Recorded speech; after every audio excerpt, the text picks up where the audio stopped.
तो चल शुरू करते हैं मैक्रो इकोनॉमिक्स के अंदर। चैप्टर का नाम है मनी एंड बैंकिंग, है ना। मनी क्या क्या पढ़ना है हमको? इंट्रोडक्शन देखना है, बार्टर सिस्टम देखना है, डेफिनेशन ऑफ मनी देखना है और मनी का सप्लाई देखना है। बहुत अच्छे से देखना है macro economics 12th class. Good morning, good evening, सब कुछ देखो। क्या है इंट्रोडक्शन में, क्या है सबसे पहले तुम्हारे दिमाग में मनी का क्या मतलब है? तो मनी का मतलब है, सिंपल यदि कहा जाए तो मीडियम ऑफ एक्सचेंज, है ना। अदला बदली का साधन है, एक हाथ से देने का दूसरे हाथ से लेने का, बस इसके लिए एक रिसोर्स है। लेकिन इन्होंने क्या कहा, हमारे बुक वाले ने क्या लिखा कि money is the most important discovery of modern times. It is the foundation stone around which all the economic activities revolve. इनका ये कहना है कि मनी एक ऐसा चीज है, एक ऐसी बेसिक आइटम है जिसके अराउंड सारी की सारी इकोनॉमिक आर्थिक गतिविधियां चलती हैं। आर्थिक यानी इकोनॉमिक, यानी वो एक्टिविटीज जिन जिन पर मनी इन्वॉल्व होता है। It is very difficult to imagine the modern economic life without money. इनका कहना है कि जो प्रेजेंट सिनेरियो चल रहा है उसमें हम बिना पैसे के कुछ भी नहीं कर सकते, पैसा ही सब कुछ है, ठीक है। It is the basic necessity of all economies. जितनी भी इकोनॉमीज हैं, चाहे अच्छा इकोनॉमीज कितनी होती हैं? 3 तरह की इकोनॉमी है, कैपिटलिस्टिक, मिक्स्ड इकोनॉमी और सोशलिस्टिक। सोशलिस्टिक यानी गवर्नमेंट, कैपिटलिस्ट यानी प्राइवेट सेक्टर, और मिक्स्ड मतलब दोनों को मिला के। बहुत अच्छी बात है, very good. For various stages of evaluation of money refer power booster में देखेंगे। लेकिन बार्टर सिस्टम क्या कहता है ये समझते हैं। Barter system before money was invented. Money का जब इन्वेंशन हुआ उससे पहले the primitive world trade was carried out according to the barter system of exchange. Barter system में क्या था? Trade was carried out according to the barter system. जब money का इन्वेंशन नहीं हुआ था, पैसा मुद्रा क्या होता है इसकी खोज नहीं हुई थी, उससे पहले बार्टर सिस्टम चलता था। अभी बार्टर सिस्टम का क्या मतलब है? तो बार्टर सिस्टम का मतलब है, in the beginning of civilisation human needs were simple and limited. जब सिविलाइजेशन हुआ है ना, सिविलाइजेशन मतलब जब पहली बार दुनिया बसी और लोगों को जाना समझा लोगों ने, तो बहुत सिंपल लाइफ हुआ करती थी और लिमिटेड जरूरतें होती थी जीवन की। क्यों? ऐसे तो घूमते थे लोग, है ना, कपड़े लगते, इससे कोई लेना देना ही नहीं था, है ना, गाड़ी बंगला कार इनसे कोई लेना देना नहीं था। People used to exchange goods with each other to satisfy their wants. उनकी कोई इच्छा होती थी तो उनके पास जो आइटम होता था वो दूसरे को दे देते थे, और दूसरे के पास जो होता था वो ले लिया करते थे। Barter exchange refers to exchange of goods for goods, services for services. Barter exchange क्या है? गुड्स के बदले गुड्स का एक्सचेंज, ठीक है। अपनी जरूरतों को पूरा करने के लिए लोगों के पास जो होता था वो दे दिया करते थे, और जो अगले के पास होता था वो ले लिया करते थे। हालांकि तुम लोग बहुत अच्छे से जानते हो an economy where there is a direct barter of goods and services is called barter economy or CC economy, where C stand for commodity। यानी commodity to commodity जब exchange होता था तो क्या कहलाया? barter system। when a farmer gives wheat and gets cloth from the weaver in return, it is known as a barter system। बुनकर, Weaver मतलब बुनकर, बुनकर यानी जो कपड़े बुनता था। पहले मशीनों से कपड़े नहीं बनते थे ना, सिलाई बुनाई कढ़ाई होती थी, लोग हाथों से सिलते थे। पुराने जमाने में दादी वगैरह से यदि तुमने सुना हो तो वो लोग स्वेटर खुद ही ऊन लेके और उससे खुद ही बना लिया करते थे, बराबर है। चलो, फिर barter system can work when there exist double coincidence of want. मच्छर तो दिक्कत नहीं दे रहे हैं, समस्या समाधान है। तो बार्टर सिस्टम का क्या कहना है? बार्टर सिस्टम का जो ड्रॉबैक था वो ड्रॉबैक क्या था? Double coincidence. डबल कोइंसिडेंस का मतलब है कि दो दिल मिल जाए दो दिल मिल जाए, ऐसे दो दिल मिल जाए कि एक के पास जो हो वो दूसरे को चाहिए और दूसरे के पास जो हो वो एक को चाहिए हो। यानी कि यदि एक किसान है, उसके पास गेहूं है और उसको चने की जरूरत है, तो उसको ऐसे व्यक्ति की तलाश होती थी जिसके पास चने हो, है ना, कि वो अपना गेहूं दे दे और वो उसको चने दे दे। इस तरह की जरूरत की दिक्कत होती थी, जिसको डबल कोइंसिडेंस कहा गया। Double coincidence of wants refers to the simultaneous fulfillment of mutual wants of buyer and seller. In the example, want of clothing by the farmer coincidence with the want of weaver for wheat.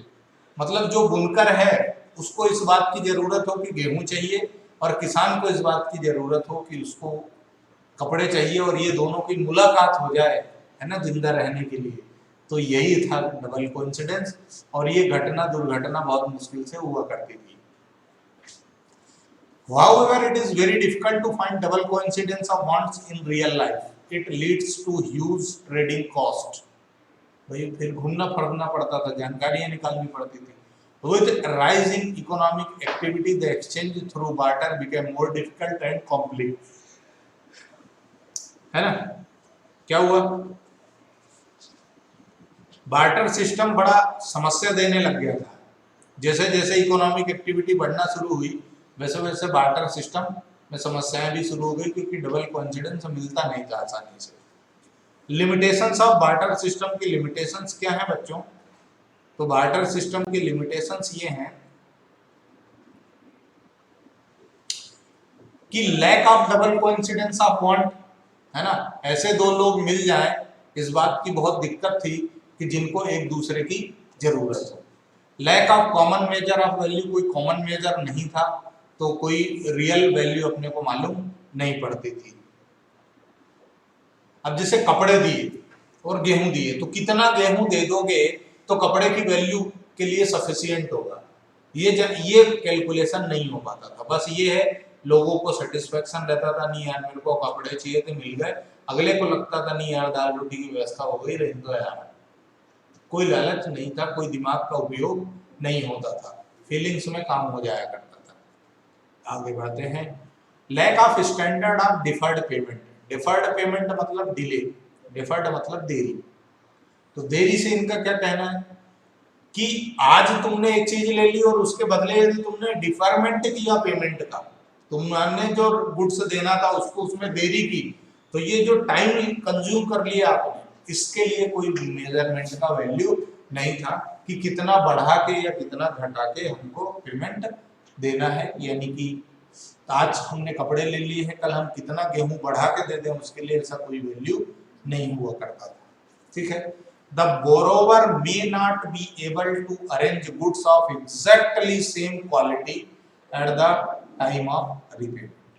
क्या होता था, जैसे आपने आज भी ऐसा होता है गांव क्षेत्रों में कि जैसे बीज लगाने के लिए गेहूं चाहिए, अब प्याज है, प्याज लगाने के लिए लेके आए, प्याज लगा दिया, प्याज का प्रोडक्शन भी हो गया, है ना। अब आपको रिटर्न देना है कि भाई यार हमने तो नहीं, यार हमने प्याज दिया तो हम तो प्याज ही लेंगे। लेकिन क्या ये जरूरी है कि जो बीज आपने दिया था वैसा का वैसा ही स्टैंडर्ड का गुड्स प्रोड्यूस होगा? डिपेंड करता है मौसम पर, है ना, और मौसम यदि बदल गया तो फिर समस्या है। तो एग्जैक्ट सेम क्वालिटी का स्टैंडर्ड मैच होना एक समस्या का विषय था। There may be conflict regarding which specific commodity is to be used for repayment. कौन सी कमोडिटी से हम पेमेंट करें कि अगला भी सेटिस्फाइड हो जाएगा और हमारा को भी सेटिस्फेक्शन रहेगा। उसके बाद the commodity to be repaid may lose और gain its value at the time of paid repayment.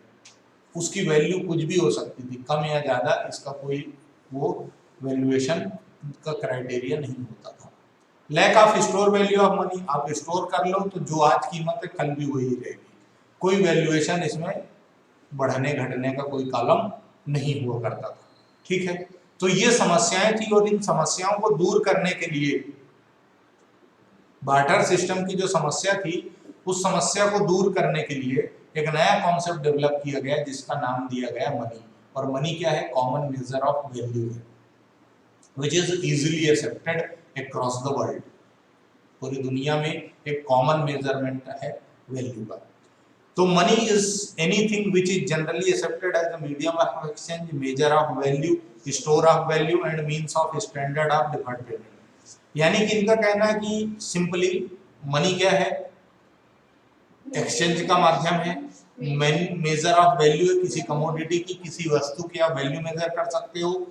उसके बाद स्टोर ऑफ वैल्यू है, यानी यदि आप कोई चीज स्टोर करके रखते हो तो उसकी वैल्यू बढ़ और घट सकती है, इसका मेजरमेंट आप कर सकते हो। उसके बाद स्टैंडर्ड ऑफ डिफर्ड पेमेंट, यानी यदि आप पेमेंट में देरी करते हो तो क्या होगा, आपका कम या ज्यादा अमाउंट पेमेंट होगा। इसीलिए जब आप बैंक में एफडी कर देते हो, 1 लाख करते हो, लेकिन आपको कुछ समय के बाद पैसा लेते हो, लेकिन उसकी वैल्यू अमाउंट ज्यादा मिलता है। ठीक है, आगे बढ़ जाए क्या, बराबर है।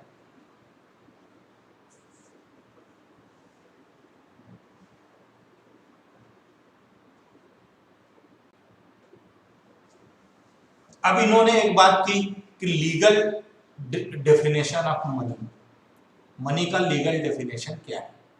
तो मनी का लीगल डेफिनेशन क्या है, according to this definition money is what the law says is money. Legal definition क्या है कि पैसा क्या है, मुद्रा क्या है। तो मुद्रा वो है, पैसा वो है जो लॉ कह दे कि ये मनी है। No relief.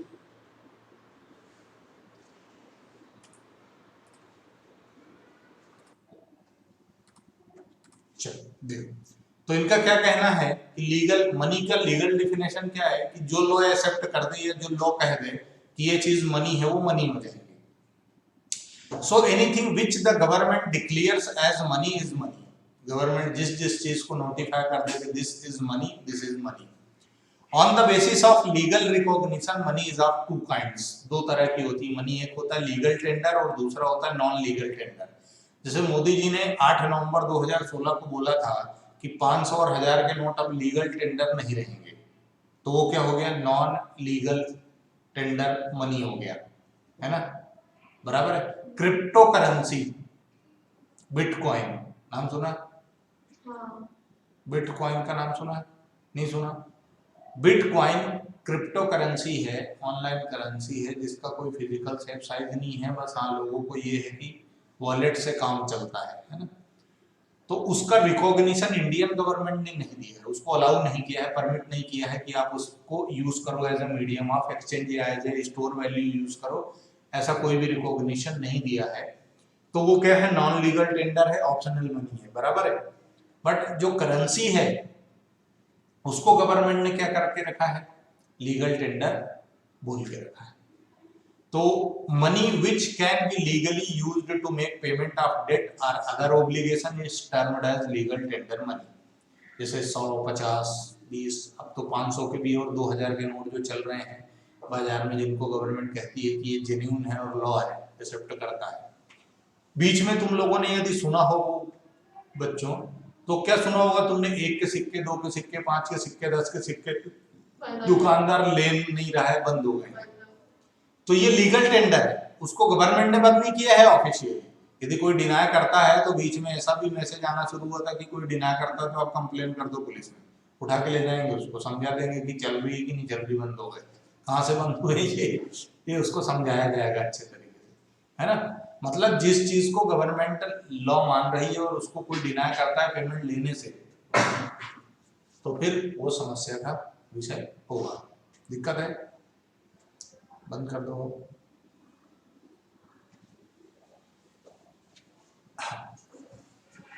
Limited legal tender, limited legal tender का क्या है, it refers to that form of legal tender money which can be paid in discharge of a debt up to a certain limit.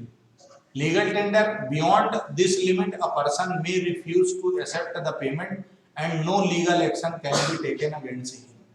इनका ये कहना है कि कुछ money ऐसी होती है जिनको एक्सेप्ट एक लिमिट तक ही किया जा सकता है। जैसे ये कहना है कि गवर्नमेंट ने जो इनकम टैक्स के नए रूल बनाए हो, उनका कहना है कि आप 10,000, 20,000 इससे ज्यादा यदि एक्सेप्ट करते हो तो हम आपको उसको इनकम मान लेंगे, एक्सपेंसेस अलाउ नहीं करेंगे। ऐसे बहुत सारे गवर्नमेंट ने अदर लॉज में प्रोविजंस बना रखे हैं जिसके लिए इन्होंने बात की है, ठीक है। गवर्नमेंट का ये कहना है कि आपको 20,000 से ज्यादा का पेमेंट लेना है, 10,000 से ज्यादा का पेमेंट लेना है तो आप चेक में करो, अकाउंट में पेमेंट लो, कैश नकदी में मत करो, क्योंकि नकदी से ब्लैक मनी इकट्ठा होने का चांसेस बढ़ जाता है, ठीक है। तो उसको बचाने के लिए, ब्लैक मनी इकट्ठा ना हो उससे जूझने के लिए हमको क्या करना चाहिए, लीगल टेंडर एक लिमिट हो जाती है कभी कभी, ठीक है। अनलिमिटेड लीगल टेंडर मतलब यहाँ पर कोई लिमिट नहीं है, आप कितना भी पे कर सकते हो और एक्सेप्ट कर सकते हो। उसके बाद नॉन लीगल ऑलरेडी बता दिया, हर कोई एक्सेप्ट नहीं करेगा, है ना। जैसे तुम 5 रुपए की चॉकलेट लेने गए और 5 रुपए का चेक दे दिया, बिल ऑफ एक्सचेंज दे दिया, बिल्स ऑफ एक्सचेंज पढ़ा होगा 11th क्लास में, बिल्स रिसीवेबल बिल्स में, बोले यार तू 5 रुपए का ले लिया, 3 महीने बाद पेमेंट लेगा क्या दुकानदार, नहीं लेगा, है ना। तो वो क्या है, नॉन लीगल टेंडर जो ऑप्शन है, हाँ एक बड़े अमाउंट पर ही एक्सेप्टेंस होता है, टोटली ऑप्शनल होता है, आपकी मर्जी, लेना देना है तो लेन देन करो, कोई रोक टोक नहीं है, ठीक है। फिर बैंक मनी का मतलब क्या है, bank money refers to demand deposits created by the commercial banks, These deposits are repayable by the bank on demand. आप जो सेविंग अकाउंट में, करंट अकाउंट में पैसा जमा कर देते हो वो क्या है, बैंक मनी है। जब भी आपको जरूरत होगी तो आप उसको बैंक से ले लोगे। It must be noted that bank money is a non legal tender money और ऑप्शनल मनी, कोई कंपल्सन नहीं होता, आप उसको कैसे भी एक्सेप्ट कर सकते हो, कोई बाउंडेशन नहीं होती। मनी सप्लाई का क्या मतलब है, तो मनी सप्लाई का मतलब है एक पॉइंट ऑफ टाइम में जो कंट्री में, इकोनॉमी में जो पैसा प्रिवेल हो रहा है, जिस पर लेन देन चल रहा है, वो क्या हो जाएगा, मनी सप्लाई। तो money supply refers to total volume of money held by public at a particular point of time in an economy. एक इकोनॉमी के अंदर पर्टिकुलर पॉइंट ऑफ टाइम में लोगों के पास जो जेब में पैसा पड़ा हुआ है वो मनी सप्लाई, बैंकों में नहीं, जो लोगों के पास पड़ा है, पब्लिक के पास। फीचर ऑफ मनी सप्लाई का क्या है, तो फीचर ऑफ मनी सप्लाई का है, it includes money held by public only और it is a stock concept. तो it includes money held by public only का क्या मतलब है, the term public signifies the money issuing sector, that is individuals and business firms. It does not include money creating sector, यानी इसमें government शामिल नहीं है। Money held by public only का मतलब क्या है कि जो मनी के क्या है, यूजिंग सेक्टर, जो पैसे का इस्तेमाल करते हैं उनके पास जो पैसा है वो, है ना, गवर्नमेंट के पास नहीं, जो मनी करेंसी क्रिएट करता है या डेवलप करता है उसके पास नहीं। It is concern with a particular point of time, तो ये स्टॉक कॉन्सेप्ट है, क्योंकि पर्टिकुलर पॉइंट ऑफ टाइम में जो लोगों के जेब में पैसा है वो मनी सप्लाई है ना। ड्यूरेशन की बात नहीं, ड्यूरेशन बोलोगे तो मनी फ्लो कहलाएगा, फ्लो और सप्लाई क्लियर है। स्टॉक का मतलब जब भी स्टॉक की बात करेगा तो पर्टिकुलर टाइम की बात करेगा, लेकिन जब फ्लो की बात करेगा तो वहां पर एक ड्यूरेशन होगा, पर्टिकुलर पीरियड होगा। आगे बढ़े, कंपोनेंट ऑफ मनी सप्लाई, तो कंपोनेंट क्या है मनी सप्लाई, कैसे कैसे हो सकती है, करेंसी विद पब्लिक के पास हो सकती है करेंसी, पेपर क्वाइंस, है ना, ये चीजें। उसके बाद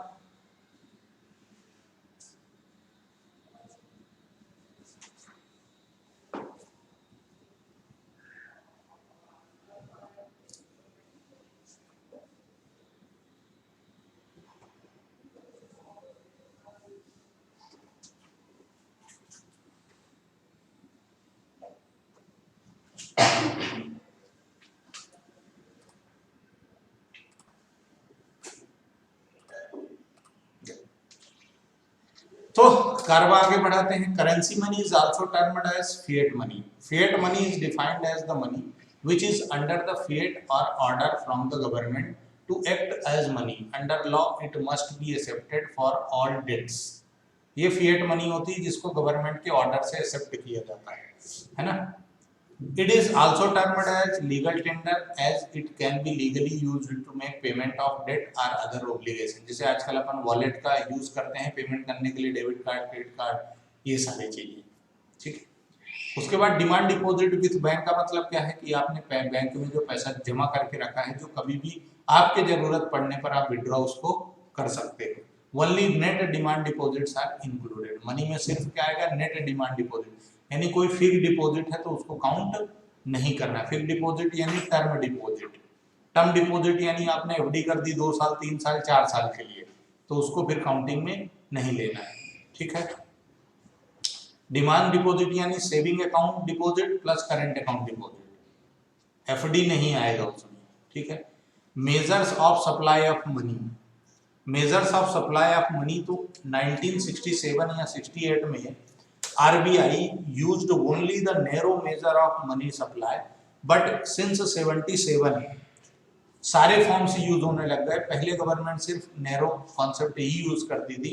नैरो कॉन्सेप्ट यानी M1 का मतलब होता है नैरो कॉन्सेप्ट, ठीक है। उसके बाद M1, M2, M3 और M4 चार तरह की मनी को मेजर करने का, मनी सप्लाई को मेजर करने के चार तरीके।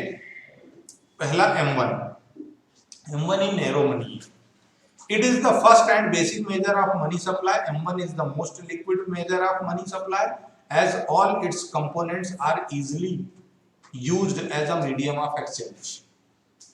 ये इसका क्या मतलब है, M1 का मतलब है currency and coins with public plus demand deposit of commercial bank plus other deposit with RBI. Other देखो, जो करेंसी एंड कॉइन पब्लिक के पास है, आपकी जेब में जो सिक्के पड़े हुए हैं, नोट पड़ा हुआ है वो, प्लस डिमांड डिपॉजिट है यदि बैंक्स में, तो डिमांड डिपॉजिट यानी सेविंग अकाउंट पर जो पैसा जमा है वो, और जो करंट अकाउंट में पैसा जमा है वो, ठीक है। Plus other deposit with RBI का मतलब क्या है कि RBI include deposit held by the RBI on behalf of foreign banks and government, public financial institution, world bank, IMF etcetera.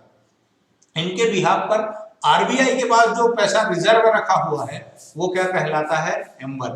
M1 में तीन चीजें आती हैं। पहला currency and coin with mango people, आम आदमी के पास जो पैसा पड़ा हुआ है वो, जनरल पब्लिक के पास है वो, प्लस कॉमर्शियल बैंक में जो करंट अकाउंट सेविंग अकाउंट का डिपॉजिट है वो, उसके बाद आरबीआई के पास जो डिपॉजिट रखा हुआ है बैंकों का या गवर्नमेंट का वो, ठीक है।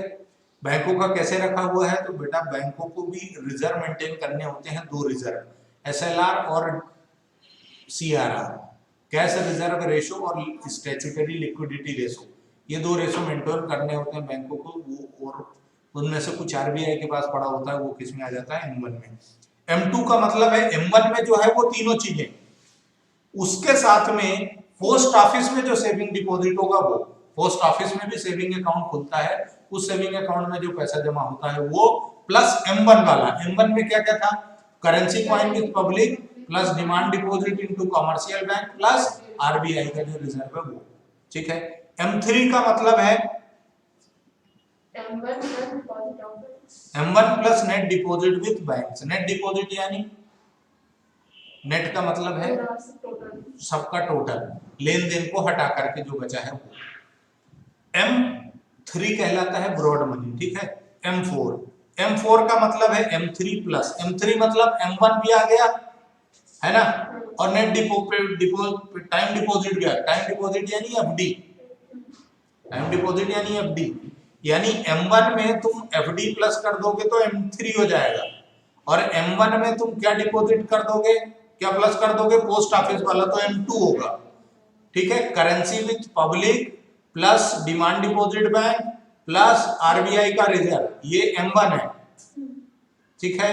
M1 में पोस्ट ऑफिस का सेविंग डिपॉजिट किया तो M2 आ गया, और M1 में तुमने एफडी प्लस कर दिया टाइम डिपॉजिट, तो क्या हो जाएगा, M3 हो जाएगा। M4 मतलब M3 plus total deposits with post office saving bank, ठीक है। पोस्ट ऑफिस सेविंग बैंक में जो एनएससी वगैरह डिपॉजिट होता है वो एक्सक्लूड करना है उसको, इसके अलावा जो है वो सब क्या हो जाएगा, M4 हो जाएगा, ठीक है। इंपॉर्टेंट फैक्ट, हाँ, M1 M2 M3 M4 ही क्वेश्चन एग्जाम में तुम्हारे पूछा जाता है, ठीक है। ये चैप्टर यहाँ से फिनिश होता है। हम कुछ पावर बूस्टर में जाकर के कुछ चीजें सीख समझ लेते हैं क्योंकि वो इम्पोर्टेंट है।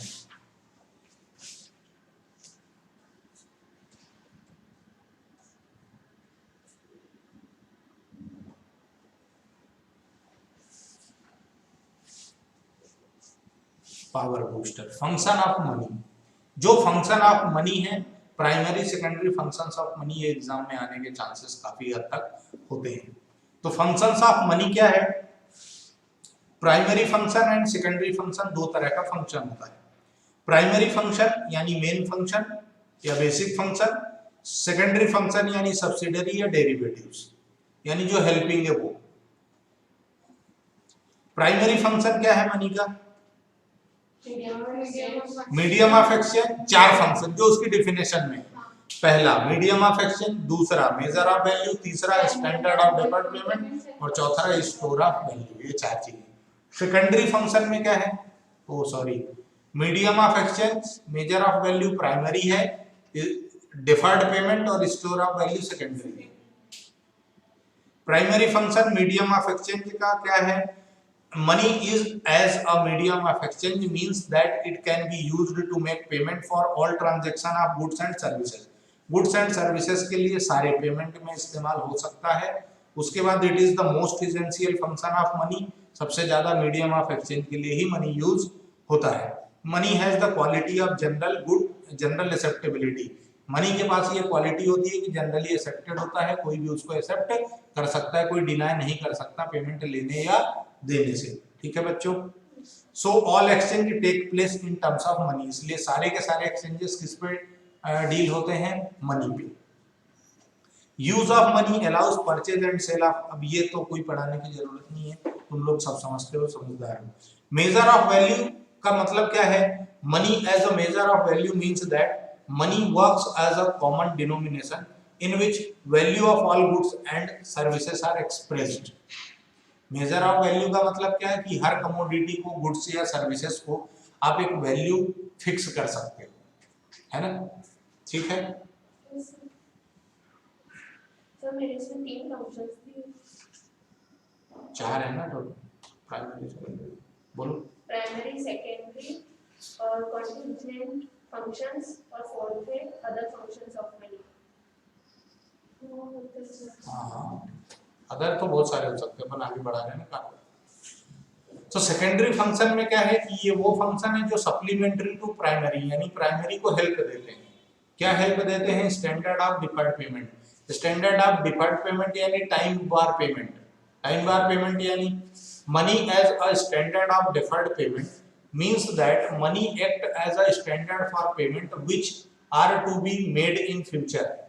आपने कोई चीज ले ली, उसका पेमेंट यूज की, कोई सर्विस ले ली, उसका पेमेंट बाद में दोगे, तो क्या वैल्यू दोगे? इसका मेजरमेंट मनी करता है। ठीक है। बोरोइंग एंड लेंडिंग, उधारी देना और लेना मनी ने आसान काम बना दिया है।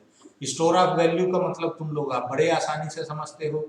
स्टोर ऑफ वैल्यू मतलब money as a store of value means that money can be used to transfer purchasing power from present to future।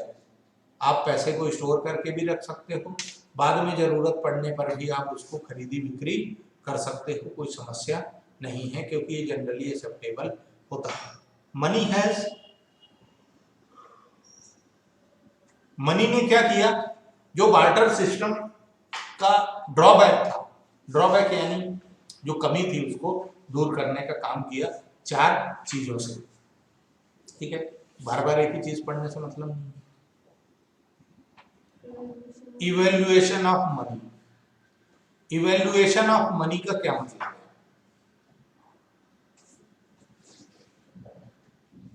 Time के साथ सर्कमस्टेंसेस को डेवलप किया।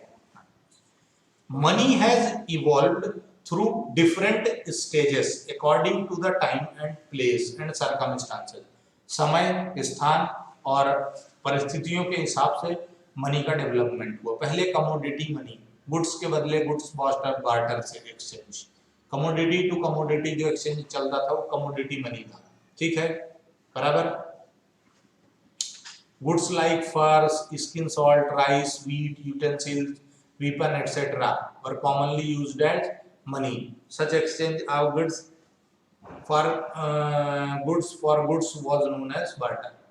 मेटालिक मनी का मतलब है बाद में हड़प्पा मोहनजोदड़ो की जो संस्कृति थी वहां पर मेटालिक मनी डेवलप हुई थी, है ना? सिक्के जो बनते थे वो मेटल वगैरह के बनते थे।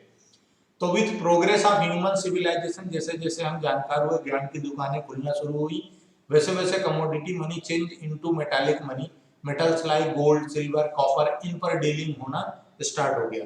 उसके बाद पेपर मनी, बाद में जब हमारे अंदर और ज्ञान आया तो हमने क्या शुरू कर दिया, पेपर मनी यानी करेंसी, है ना। It was found inconvenient as well as dangerous to carry gold and silver, murder ही हो जाता था सीधा, लूटपाट मच जाती थी, है ना। उसको दूर करने के लिए एक जगह से दूसरी जगह नहीं ले जा सकते थे आप, सोना लेके चल नहीं सकते थे ना, वही सुला देते थे, etcetera were used as could be easily handle. Paper money develop की, मेटल्स लाइक गोल्ड सिल्वर बहुत दिक्कत वाला समस्या था, है ना। इट वाज मेन मेटालिक के बाद क्या हुआ, पेपर। पेपर क्या कहता है, डेंजरस था, तो paper money is regulated and controlled by central bank of India, RBI. Government ने आरबीआई का एस्टेब्लिशमेंट किया और उसको क्या बोला कि आप पेपर मनी को हैंडल करो, कंट्रोल करो, जिसका गलत यूटिलाइजेशन नहीं होना चाहिए, ठीक है। लोगों की उसके लिए कन्वेनियंट के हिसाब से आप पेपर मनी को डेवलप करो। पेपर मनी मतलब यही note. Credit money, credit card, debit card, cheque, bills of exchange जो होता है वो प्लास्टिक मनी में डेबिट कार्ड, क्रेडिट कार्ड आ जाएंगे, है ना। Debit card, credit card plastic का ही बनता है ना, प्लास्टिक मनी में। डेफिनेशन ऑफ मनी हमने ऑलरेडी पढ़ ली है, पर हमने सिर्फ लीगल पढ़ी है, हम आगे पढ़ते हैं।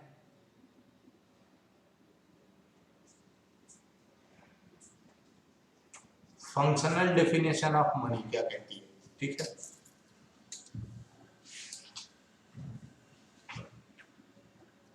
Functional definition of money. According to this definition, money refers to anything that performs the four basic function. Functional money जो उसके फंक्शन के हिसाब से डिफाइन की गई है, और फंक्शन उसके चार हैं, सब समझते हैं अपन कौन कौन से, medium of exchange, store of value, measure of value, standard of deferred payment, ठीक है। Definition on the basis of liquidity, money are liquid form of money, मतलब क्वाइंस एंड करेंसी, और जो पैसा बैंक में जमा है, जिसको इजीली आप एक दिन में 24 घंटे के अंदर या 3 महीने के अंदर कैश में कन्वर्ट कर सकते हो, लिक्विड मनी है। नियर मनी का मतलब है जो near about to as compare to cash होता है। For example national saving deposit, fixed deposit, receipt, bond, ये चीजें आप खरीद के जब चाहे तब बेच भी सकते हो, या इनको कैश में कन्वर्ट आप आसानी से कर सकते हो, तो नियर मनी हो जाएगा। लिक्विड मनी जो आसानी से बिना किसी टेंशन के कैश में, करेंसी में कन्वर्ट हो जाएगा, कॉइंस में। Definition on the basis of scope, तो ब्रॉड मनी और नैरो मनी, जो देखो नैरो मनी का मतलब वो चार चीजें, ब्रॉड मनी का मतलब है मनी एसेट और मनी नियर, मतलब कैश, करेंसी, टाइम डिपॉजिट, ये सारी चीजें मिला दो तो क्या हो जाएगा, ब्रॉड मनी डेफिनेशन हो जाएगा। क्लासिफिकेशन ऑफ मनी बहुत इंपॉर्टेंट है ये point. Money can be classified on the basis of relationship between value of money as money and value of money as commodity. Commodity और मनी के बीच के relation के हिसाब से ये चीजें बनाई गई हैं, और इनके 3 तरीके हैं। पहला full bodied money, representative bodied money और credit money.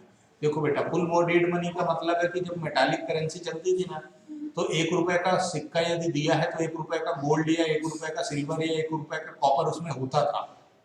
Full bodied money यानी जितना गोल्ड होता था उतनी ही उसकी वैल्यू होती थी। फिर क्या आया, दूसरा आया फुल रिप्रेजेंटेटिव और full bodied money. Representative full bodied money का मतलब तुमने देखा हो आज की डेट में जो करेंसी चल रही है 10 का 20 का 100 का नोट, उसमें एक सिल्वर कलर की वो चलती है स्ट्रिप, है ना। तो रिप्रेजेंटेशन होता है बस कि ये 100 रुपए के बराबर है, बट वो एक्चुअल में उतना बॉडी मेटल का उसमें यूज नहीं होता। उसके बाद क्रेडिट मनी मतलब उधारी वाला, यानी कि क्रेडिट कार्ड, डेबिट कार्ड, ठीक है। क्लियर है क्या? Yes, sir. Any type of समस्या? नो समस्या एट ऑल? और थोड़ा सा देख लेते हैं, थोड़ा सा पढ़ लेते हैं। Convertible paper, non convertible paper क्या चीज होती है? Convertible paper it refers to the currency notes which are freely convertible into full bodied money. मतलब ये नोट वगैरह आप देके गोल्ड वगैरह ले सकते हो उतने का, है ना। इनकन्वर्टेबल मतलब जिनको आप कन्वर्जन ऐसा नहीं कर सकते हो, जैसे coins, bullions. Indian 1 rupee note is good example of inconvertible money. 1 रुपया दे के आप क्या लोगे, गोल्ड वगैरह क्या, कितना गोल्ड देगा वो, पॉसिबल नहीं ना, चीटी का जैसा काम है, मेजर ही नहीं कर सकता 1 रुपये 50,000 रुपए का जो 10 ग्राम मिलता है, 5,000 रुपए का जो 1 ग्राम मिलता है, वो 5 रुपए का कितना ग्राम मिलेगा, मेजर ही नहीं कर पाओगे ना, इसलिए वो इनकन्वर्टेबल है ना। Credit money refers to the money whose intrinsic value is much lower than its face value. आपके पास क्रेडिट कार्ड है, उसकी लिमिट 1,10,000, वो प्लास्टिक की क्या वैल्यू है यार, बट वो वैल्यू तो 1,10,000, यानी उसकी ओरिजिनल वैल्यू और इंट्रिंसिक वैल्यू में डिफरेंस होता है ना। प्लास्टिक मनी खो भी जाए तो कोई टेंशन नहीं है, दूसरा बनवा लो, है ना। टोकन क्वाइंस, है ना, representative token coins, promissory note issued by central bank. Promissory note जो तुमने ये उधर पढ़ा होगा ना 11th क्लास में बिजनेस स्टडीज में, सोर्स ऑफ फाइनेंस में, है ट्रेजरी बिल, ऐसे जीडीआर, एडीआर, ये सारी चीजें पढ़ी होंगी, है ना, फिर से आएंगे उसमें भी, ठीक है, पर क्लियर है, अंडरस्टूड है, ये कॉमन चीज है। हो जाए कोई दिक्कत? बहुत बढ़िया। तो हमने सारी चीजें लगभग पढ़ ली हैं, बस एक ही चीज बची है बेटा, कंटिंजेंट फंक्शन ऑफ मनी यानी अदर फंक्शन ऑफ मनी, जो दीदी का कहना था कि सर मैंने में दिया है और आप बता नहीं रहे, ठीक है। आगे पीछे ऊपर नीचे कहीं ना कहीं हर चीज कवर हो जाएगी, सारी बुक्स ऑटोमेटिकली कवर हो जाएंगी, प्रेजेंटेशन कभी इधर उधर हो सकता है। Distribution of national income, other function money का क्या है, money helps in optimum distribution of national income among different factors of production, land, labor, capital or entrepreneurs. Total output of countries jointly produced by these factors, so the output should be distributed among them. Money helps in distribution of national product in the form of rent, wages. Money जो पैसा इकट्ठा होता है government उसको बांट देती है, तो डिस्ट्रीब्यूशन में काम आता है नेशनल इनकम के, ठीक है। मैक्सिमाइजेशन ऑफ सेटिस्फेक्शन, मनी से आप क्या कर सकते हो, अपना सेटिस्फेक्शन पूरा कर सकते हो। आपको कोई चीज की वांट है, जरूरत है, आपने उसको खरीद लिया, यूटिलाइज कर लिया, मजा आया आपको, दैट इज सेटिस्फेक्शन। तो मनी आपका सेटिस्फेक्शन भी करती है। उसके बाद basis of credit creation, credit creation इसी से, कितना आपको लोन देना है लेना है, ये मनी से ही डिसाइड होता है। क्रेडिट क्रिएशन भी हम पढ़ेंगे किसी चैप्टर में, ठीक है। बैंकिंग जब हम पढ़ेंगे तो वहां पर हम पढ़ेंगे credit creation, basis of credit creation. उसके बाद productivity of capital, productivity of capital मतलब money increases the productivity of capital as it is the most liquid asset and can be put to any use due to liquidity of money. Capital can be easily transferred from less productive uses to more productive uses. जैसे इनका ये कहना है, आपके पास जो पूंजी है bank में जमा कर दिया तो आज की डेट में 5% एफडी का ब्याज मिलता है, लेकिन ये वो यही चीज उठा के तुमने गोल्ड सिल्वर खरीद लिया, या फिर तुमने शेयर ट्रेडिंग कर ली, या फिर तुमने कहीं दूसरी चीजें कर ली, म्यूचुअल फंड वगैरह ले लिए, तो उसका जो वैल्यूएशन है वो तेजी से बढ़ता है। तो आप उसको एक जगह से दूसरी जगह भी ट्रांसफर कर सकते हो, प्रोडक्टिव बना सकते हो, कि जहाँ 1 लाख रुपए सिर्फ 5,000 दे रहे थे, वो हो सकता है साल भर में आपको 50,000 रुपए भी कमा के दे दें। जो बिजनेस आपका नहीं चल रहा है वहां से हटा दो पैसा, वहां लगा दो जहां से इनकम आ सकती है। जैसे लॉकडाउन में समझ में आया, माँ सब पढ़ा नहीं सकते, सब्जी का ठेला लगा लिया, लिक्विडिटी है, जो 10-50 रुपए पड़े, मोबाइल का रिचार्ज मत करो, 100-500 की सब्जी खरीद के लाओ, 600-700-1000 रुपए में बेच दो। ये काम यदि शुरू कर दिया तो मनी को क्या अनप्रोडक्टिव से प्रोडक्टिव में आपने लगा दिया। आगे बढ़ जाऊं, ओके। गारंटी ऑफ सॉल्वेंसी, यदि आपके पास पैसा है मतलब आप सॉल्वेंट हो, आप अपनी लायबिलिटीज का पेमेंट कर सकते हो, मतलब आप सॉल्वेंट हो, इसकी गारंटी मनी देता है, ये इसका अदर फंक्शन में आ जाएगा, ठीक है। स्टैटिक और डायनामिक फंक्शन, आप स्टैटिक फंक्शन क्या होता है ये समझते हैं। तो they refers to those functions which facilitate the working of economy of a country example the functions of money as a medium of exchange, ये सारी चीजें फिर से लिख दी। ये स्टैटिक फंक्शन है बिकॉज विदाउट दिस फंक्शन, इनके बिना यानी वो बेसिक फंक्शन जिनके बिना इकोनॉमी काम नहीं करेगी, लोगों का काम नहीं चलेगा, वो है स्टैटिक फंक्शन। और डायनामिक का मतलब ये होता है changing. They refers to those functions which cause movement in the level of economic activity in a country. For example, function of money as the basis of credit and liquidity. Credit और liquidity के basis में आपको loan वगैरह लिया जाता है ना, आपकी क्रेडिट वर्दीनेस के हिसाब से। डिमांड फॉर मनी, क्यों जरूरत है पैसे का? ट्रांजैक्शन मोटिव, लेन देन करने के लिए, एक्सचेंज करने के लिए। प्रिकॉशनरी मोटिव मतलब सेविंग के लिए, भविष्य खतरे में है मेरा। रिजर्व क्यों क्रिएट होता है? आप एफडी क्यों कर रहे हो? कि फ्यूचर मेरा खतरे में है, तो पैसा मेरे को बचा के रखना है, बराबर है, इसलिए रखा। स्पेकुलेटिव मनी, कुछ लोग उसको सट्टा भी लगाते हैं, अल्टरनेटिव यूज करते हैं उसका, है ना।